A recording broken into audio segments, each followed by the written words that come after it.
ದೇಶದ 3 ದಿಕ್ಕಿನ ಸಮುದ್ರದಲ್ಲಿ 24/7 ಗಸ್ತು ತಿರುಗಲಾಗ್ತಾ ಇದೆ. ಕೇಂದ್ರ ಗೃಹ ಇಲಾಖೆಯಿಂದ ಗಡಿಯಲ್ಲಿ ಹೈ ಅಲರ್ಟ್ ಘೋಷಿಸಲಾಗಿದೆ. ಅರಬ್ಬಿ ಸಮುದ್ರ, ಬಂಗಾಳ ಕೊಲ್ಲಿ, ಹಿಂದೂ ಮಹಾಸಾಗರ ಹೀಗೆ ಮೂಲೆ ಮೂಲೆಯಲ್ಲೂ ಸಹ ಸಮುದ್ರದಲ್ಲಿ 24/7 ಗಸ್ತಿದೆ. ಕರ್ನಾಟಕ ಕರಾವಳಿಯಲ್ಲಿ ಭಾರೀ ಕಟ್ಟೆಚ್ಚರ ವಹಿಸಲಾಗಿದೆ. 3 ಜಿಲ್ಲೆಯ 9 ಠಾಣಾ ವ್ಯಾಪ್ತಿಯಲ್ಲಿ 13 ಸ್ಪೀಡ್ ಬೋಟ್ ಗಸ್ತು. ಕರಾವಳಿ ಕಾವಲು ಪೊಲೀಸ್ ಪಡೆ ಎಸ್ಪಿ ಮಿಥುನ್ ಅವರು ಹೇಳಿಕೆ ಕೊಟ್ಟಿದ್ದಾರೆ. ಈ ಬಗ್ಗೆ ರಾಜ್ಯದಲ್ಲಿದೆ 326 ಕಿಲೋಮೀಟರ್ಗೂ ಅಧಿಕ ಕರಾವಳಿ ತೀರ. ಕರಾವಳಿ ಕಾವಲು ಪಡೆಯ 13 ಬೋಟ್ಗಳಿಂದಾಗಿ ಪೆಟ್ರೋಲಿಂಗ್ ಆಗ್ತಾ ಇದೆ. ತೀರ ಪ್ರದೇಶದಲ್ಲಿದೆ 9 ಕರಾವಳಿ ಕಾವಲು ಪಡೆ ಠಾಣೆಗಳು.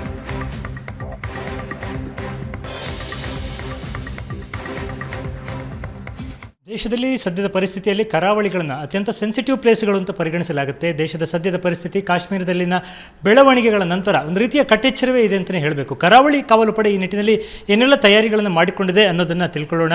ವರಿಷ್ಠಾಧಿಕಾರಿಗಳಾದ ಮಿಥುನ್ ಅವರು ನಮ್ಮ ಜೊತೆಗಿದ್ದಾರೆ. ಸರ್, ಕಾಶ್ಮೀರದ ಬೆಳವಣಿಗೆಗಳನ್ನೆಲ್ಲ ಗಮನಿಸಿದ್ದೀರಿ. ಏನು ವಿಶೇಷ ಕ್ರಮಗಳು ತಮಗೆ ಸೂಚನೆ ಬಂದಿದೆ? ಏನು ಆ ಥರದ ಕ್ರಮಗಳನ್ನು ಕೈಗೊಳ್ತಾ ಇದ್ದೀರಿ?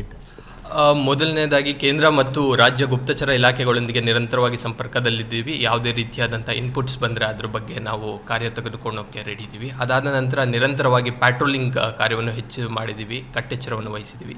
ಅಷ್ಟೇ ಅಲ್ಲದೆ ಇಂಡಿಯನ್ ಕೋಸ್ಟ್ ಗಾರ್ಡ್ ಅವರ ಜೊತೆಗೆ ನಿರಂತರವಾಗಿ ಸಂಪರ್ಕವನ್ನು ಹೊಂದಿದ್ದೀವಿ ಮತ್ತು ಯಾವುದೇ ರೀತಿಯ ಒಂದು ಥ್ರೆಟ್ಸ್ ಏನಾದರೂ ಇದ್ದರೆ ಅದನ್ನು ನ್ಯೂಟ್ರಲೈಸ್ ಮಾಡೋದ್ರಾಗ ಅವ್ರ ಜೊತೆಗೆ ಕೋಆರ್ಡಿನೇಟ್ ಮಾಡ್ಕೊಳ್ಳೋಕ್ಕೆ ನಾವು ರೆಡಿ ಇದ್ದೀವಿ. ಅಷ್ಟೇ ಅಲ್ಲದೆ ವಿದೇಶಿ ಪ್ರವಾಸಿಗರು ಮತ್ತು ವಿದೇಶಿ ಬೋಟುಗಳು ಅವುಗಳ ಬಗ್ಗೆ ಕೂಡ ಹೆಚ್ಚಿನ ಕಾಳಜಿಯನ್ನು ವಹಿಸಿ ನಾವು ರೆಡಿಯಾಗಿದ್ದೀವಿ. ಕರಾವಳಿ ಕಾವಲು ಪಡೆ ಒಟ್ಟು ಎಷ್ಟು ಕಿಲೋಮೀಟರ್ ತಮ್ಮ ವ್ಯಾಪ್ತಿಗೆ ಬರುತ್ತೆ, ಎಷ್ಟು ಠಾಣೆಗಳು ಬರುತ್ತೆ ಮತ್ತು ಬೋಟ್ ಎಷ್ಟಿದೆ, ಅವರಿಗೆ ಏನು ಇನ್ಸ್ಟ್ರಕ್ಷನ್ ಕೊಟ್ಟಿದ್ದೀರಿ ಪ್ರತಿ ಠಾಣೆಗೂ ಅನ್ನೋದು? ಒಟ್ಟು 320ಕ್ಕೂ ಹೆಚ್ಚು ಕಿಲೋಮೀಟರ್ ಉದ್ದದ ಕರಾವಳಿ ತೀರ ಇದೆ ಕರ್ನಾಟಕದ್ದು. ಅದರಲ್ಲಿ 9 ಪೊಲೀಸ್ ಸ್ಟೇಷನ್ಗಳಿದ್ದಾವೆ, ಕಾರವಾರದಿಂದ ಹಿಡಿದು ಮಂಗಳೂರಿನವರೆಗೆ. ಸೊ ಆ 9 ಪೊಲೀಸ್ ಸ್ಟೇಷನ್ಗಳಲ್ಲಿ 13 ಫಾಸ್ಟ್ ಇಂಟರ್ಸೆಪ್ಟರ್ ಬೋಟ್ಸ್ಗಳಿದ್ದಾವೆ. ನಮ್ಮ ಮುಖ್ಯವಾಗಿ ಗಸ್ತು ಕಾರ್ಯಾಚರಣೆ ಮಾಡೋಕ್ಕೆ ಉಪಯೋಗಿಸ್ತೀವಿ. ಅವುಗಳನ್ನು ಇನ್ನೂ ಸ್ವಲ್ಪ ಹೆಚ್ಚಿನ ಕಾಲ ಗಸ್ತು ಮಾಡುವ ರೀತಿಯಲ್ಲಿ ನಾವು ಒಂದು ನಿರ್ದೇಶನವನ್ನು ಕೊಟ್ಟಿರ್ತೀವಿ. ಕಡಲ ಸೇನಾನಿಗಳು ಅಂತ ಕರೀತಾರೆ ಮೀನುಗಾರರು, ಅವರು ನಿಮ್ಮ ಜೊತೆಗಿದ್ದಾಗ ಸಾಕಷ್ಟು ಇಂಥ ವಿಚಾರಗಳು ಗಮನಕ್ಕೆ ಬರೋ ಸಾಧ್ಯತೆ ಇರುತ್ತೆ. ಅವರನ್ನು ವಿಶ್ವಾಸಕ್ಕೆ ತಗೊಳ್ಳೋದು ಮತ್ತು ಅವ್ರಿಗೆ ಏನಾದರೂ ಇನ್ಸ್ಟ್ರಕ್ಷನ್ಸ್ ಕೊಟ್ಟಿದ್ದೀರಾ ಅಂತ? ಯಾಕಂದರೆ ಡೀಪ್ ಸಿಯಲ್ಲಿ ಇರ್ತಾರೆ ಅವರು.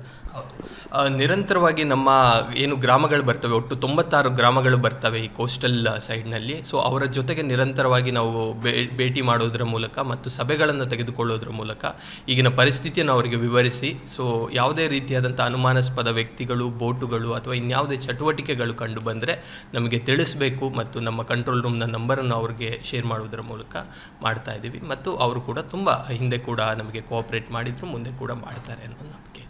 ಕರಾವಳಿ ಭಾಗದಲ್ಲಿ ಯಾವ ರೀತಿಯ ಕಟ್ಟೆಚ್ಚರ ಇದೆ ಅನ್ನೋದರ ಮಾಹಿತಿಯನ್ನು ಪಡೆದುಕೊಂಡಿದ್ದೇವೆ. ಸೊ ಮುಂದಿನ ದಿನಗಳಲ್ಲಿ ಸಾಕಷ್ಟು ಅಲರ್ಟ್ ಇರಬೇಕಾಗುತ್ತೆ ಅನ್ನುವಂಥದ್ದು. ಸುಮಾರು 3 ಜಿಲ್ಲೆಗಳ ವ್ಯಾಪ್ತಿಯನ್ನು ನಾವು ತೆಗೆದುಕೊಂಡಾಗ ಒಂದು ಕಟ್ಟೆಚ್ಚರದ ಸ್ಥಿತಿಯನ್ನು ಸದ್ಯಕ್ಕೆ ಇರಿಸಲಾಗಿದೆ ಅನ್ನುವಂಥ ಮಾಹಿತಿಯನ್ನು ನೀಡಿದ್ದಾರೆ. ಉಡುಪಿಯಿಂದ ಕ್ಯಾಮರಾಮನ್ ಹರೀಶ್ ಜೊತೆಗೆ ಶಶಿಧರ್ ಮಾಸ್ತಿಬೈಲು, ಏಷ್ಯಾನೆಟ್ ಸುವರ್ಣ ನ್ಯೂಸ್.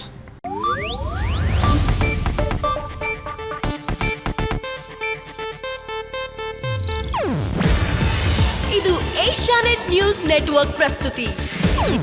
ನೀವು ನೋಡ್ತಿದ್ದೀರಾ ಏಷ್ಯಾನೆಟ್ ಸುವರ್ಣ ನ್ಯೂಸ್.